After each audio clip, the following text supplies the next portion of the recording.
संयुक्त किसान में जितना भी मोर्चा के सदस्य हैं, चाहे वो राकेश टिकैत हो, योगेंद्र यादव हो, चढ़ूनी जो, सबको नमस्ते चौक पर हरियाणा पुलिस ने गिरफ्तार कर लिया, हिरासत में ले लिया गया है। हमारे साथ बहुत सारे किसान भाई हैं जो लगातार मुखर होकर के अपनी आवाज़ उठाते हैं। क्या लगता है सर, उन लोगों की गिरफ्तारी कैसे देखते हैं? ये गिरफ्तारी हुई है और अगर इन्होंने ना छोड़ा अभी 2 घंटे के अंदर अंदर, अगर 2 घंटे के अंदर नहीं छोड़ा तो फिर देख लेना सरकार का कल कैसी भद्द पिटती है। आप ये देख लेना, एक भी रोड पे कहीं भी कोई गाड़ी नहीं, सरकार को अस्त व्यस्त कर दिया जाएगा। पूरा का पूरा देश का किसान अपने गाँव में और अपने गलियों में और अपनी रोडों पर होगा, ये मैं बता रहा हूँ। अगर 2 घंटे के अंदर नहीं छोड़ा गया तो किसान बड़ा फैसला लेगा, क्योंकि हमारे नेताओं के पहले से इन्होंने ये फैसला कर लिया था कि इनके सर फोड़ने हैं, उनके सर फोड़े गए। और ये पर प्लान नेताओं के ऊपर मर्डर भी कर सकती है ये सरकार, क्योंकि ये सरकार बेरहम है, बेदर्द है। ये सरकार अडानी अंबानी के इशारे पे, उद्योगपतियों के इशारे पे कुछ भी कर सकती है किसानों के साथ। अगर सर फोड़ सकती है, मार सकती है, तो कुछ भी कर सकती है। किसान अगर अभी संयुक्त मोर्चा अभी मीटिंग होगी हमारी, अगर उसमें फैसला लिया जाएगा तो कल देख लेना तुम सुबह क्या हंगामा। देखिए, लगातार मैं ट्वीट चेक कर रहा हूँ, लगातार ट्वीट पर ट्वीट आए जा रहे हैं। राकेश टिकैत ने अभी चेताया है कि साथियों तैयार रहिए, किसान तैयार रहें, कभी भी हरियाणा पुलिस के द्वारा उनके वाटर कैनन का इस्तेमाल किया जा सकता है। लगातार ट्वीट पर ट्वीट आ रहे हैं। लगातार क्या लगता है, वाटर कैनन हो रहा है, गिरफ्तारियां हो रही हैं, महापंचायतें हो रही हैं, लेकिन सरकार सुनवाई नहीं कर रही है। खट्टर सरकार कैसा काम कर रही है? भाई देखिए, ये आर पार की लड़ाई है। अगर हरियाणा सरकार की बात की जाए तो हरियाणा सरकार ने पिछले सप्ताह भी किसानों के साथ बदसलूकी की, किसानों के साथ हिंसा का काम किया था।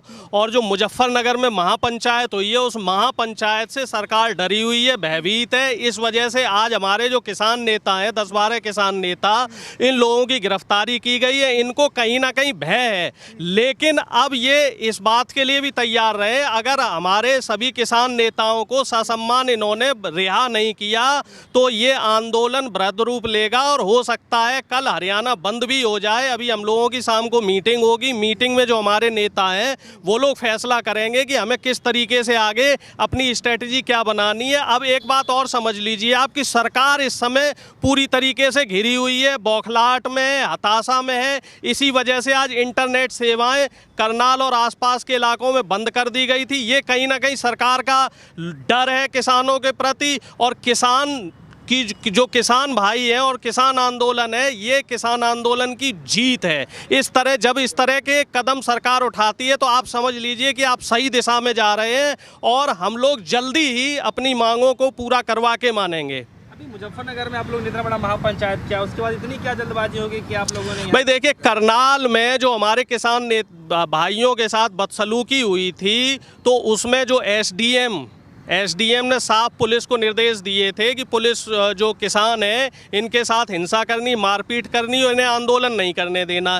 तो उस एसडीएम के खिलाफ और जो प्रशासन में जो भी लोग थे उनके खिलाफ सख्त कार्रवाई करने के लिए आज ये पंचायत की गई थी। इस पंचायत में हमारे 7-8 किसान नेता थे, उनकी एक कमेटी बनाई गई थी जिसको सरकार के जो नुमाइंदे थे उनसे बात करनी थी। लेकिन सरकार ने जो अपनी चाल के तहत हमारे किसान नेताओं को गिरफ्तार किया और जो आगे की बातचीत होनी थी उस बातचीत के रास्ते पर एक सवाल है सवाल ये है मेरा कि अभी कुछ दिन पहले करनाल में लाठीचार्ज होता है, तो ऐसा माना है कि किसानों का जो हौसला तोड़ने का प्रयास किया जा रहा है। अब किसानों के जो नेता हैं, जो उनको लीड करते हैं, आगे से गाइड करते हैं, अब उन्हीं की गिरफ्तारियां हो रही हैं, तो क्या लगता है किसानों का हौसला तो टूटेगा या नहीं टूटेगा? नहीं, देखो, आपसे मैंने पहले भी कहा था, ये सरकार शुरू से कंफ्यूज है। ड्राफ्ट लाई तब कंफ्यूज, किसानों को नहीं मना पाने में कंफ्यूज, अब ये जो किसान आंदोलन कर रहा है कि उसमें डिसीजन लेने में कंफ्यूज। सरकार कंफ्यूज है, सरकार ये नहीं समझ पा रही है क्योंकि अनुभव है नहीं इन्हें सिर्फ माल लूटने के लिए आए हैं, धोखे से वोट लेके।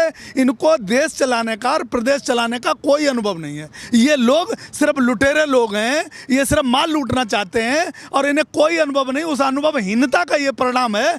आज हमारे नेताओं को जो इन्होंने गिरफ्तार किया गया है किसानों को उकसाने के लिए और देश को और उत्तर प्रदेश को आग में झोंकने के लिए, ये हर संभव कोशिश करते हैं कि यहाँ दंगा हो, यहाँ झगड़ा हो, किसान विफरे, किसान कम से कम ये यहाँ आगजनी करे, दुनिया भर का दंगा करे, लेकिन किसान दंगा नहीं करेगा, किसान उससे ज़्यादा तगड़ा प्रोटेस्ट करेगा। और लगातार मनोहर लाल खट्टर ने कहा है, अभी कल भी कहा था, आज भी कहा है कि लोकतंत्र में अपनी बातों को रखने का, विरोध प्रदर्शन करने का हक सबका है।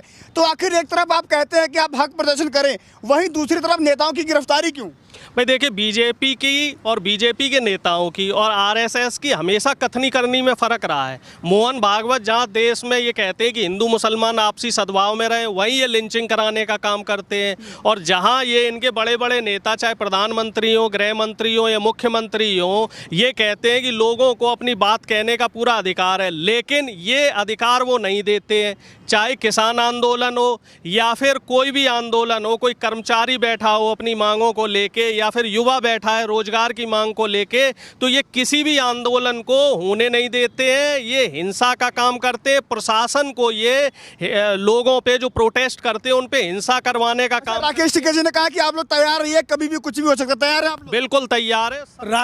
राकेश टिकैत महेंद्र सिंह टिकैत के लड़के हैं। राकेश टिकैत नाम है, वो कोई चाय वाले नहीं है, दूसरी पुश्त है। उनके आंदोलन तीसरी पीढ़ी पे जा रहे हैं। सरकार को होश में रहना चाहिए। राकेश टिकैत से पंगा लेके सरकार अपने जी का जंजाल पाल रही है। ये आंदोलन काले कानूनों के खिलाफ है। सरकार अपनी मौत का सामान इकट्ठा ना करे, सरकार को समझा रहा हूँ। चलिए, लगातार हम आपको आज करनाल की घटना की हर एक अपडेट दे रहे थे। लगातार कैसे वहां पर अभी कुछ देर पहले ट्वीट आया है कि वहां पर गिरफ्तारियां हो चुकी हैं, योगेंद्र यादव जी ने ट्वीट करके बताया। अब देखना ये होगा कि एक तरफ करनाल में लाठीचार्ज होता है, उसके बाद मुजफ्फरनगर में महापंचायत होती है, वही करनाल में महापंचायत के ठीक लाल चौक नमस्ते चौक पर सभी नेताओं की गिरफ्तारी कर ली जाती है। अब देखना ये होगा कि आगे क्या होने वाला है। लगातार बने रहिए, हर एक खबर आपको दिखाएंगे, जैसे गिरफ्तारी हुई है क्या होता है उनके साथ। लगातार हमारे साथ बने रहिए। नमस्कार।